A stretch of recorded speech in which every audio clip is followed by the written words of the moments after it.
Le syndrome d'apnée, c'est un trouble respiratoire du sommeil qui est caractérisé par des épisodes de collapsus complet, c'est-à-dire des apnées, ou partielles, c'est-à-dire des hypopnées, des voies aériennes supérieures au cours du sommeil.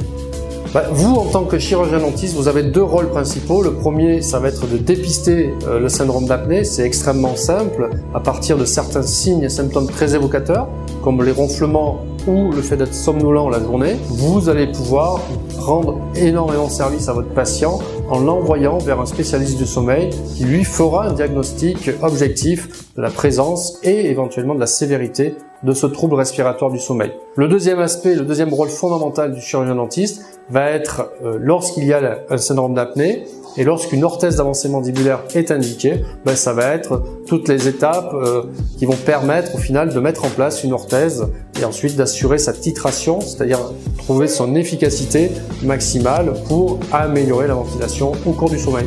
La prise en charge du syndrome d'apnée, en fait, elle est fondamentale parce qu'il y a de nombreuses pathologies qui peuvent être associées au syndrome d'apnée, comme par exemple l'AVC. Il y a presque 4 fois plus de risque d'avoir un AVC, mais il y a également des possibilités de développer un diabète, d'avoir de l'hypertension artérielle, une dépression.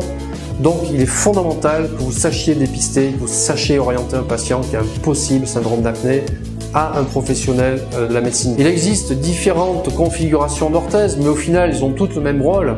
L'idée, c'est d'avancer de la mandibule et par-delà la langue pour améliorer la respiration au cours du sommeil. Au cours des JPRS et de la session satellite du CNO, vous allez apprendre de nouvelles compétences pour prendre en charge votre patient qui aurait un syndrome d'apnée. Et au final, vous allez énormément améliorer sa qualité de vie, mais plus que ça, vous allez rendre un service médical majeur.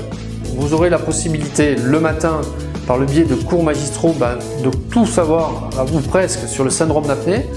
Comment le dépister, comment le diagnostiquer, quel est l'enjeu médical, quelles sont les différentes thérapeutiques. Et l'après-midi, ça sera une partie pratique au cours de laquelle vous aurez la possibilité de manier différents dispositifs d'orthèse d'avancée mandibulaire, de comprendre comment ils se règlent, comment ils se mettent en place, comment on fait leur titration.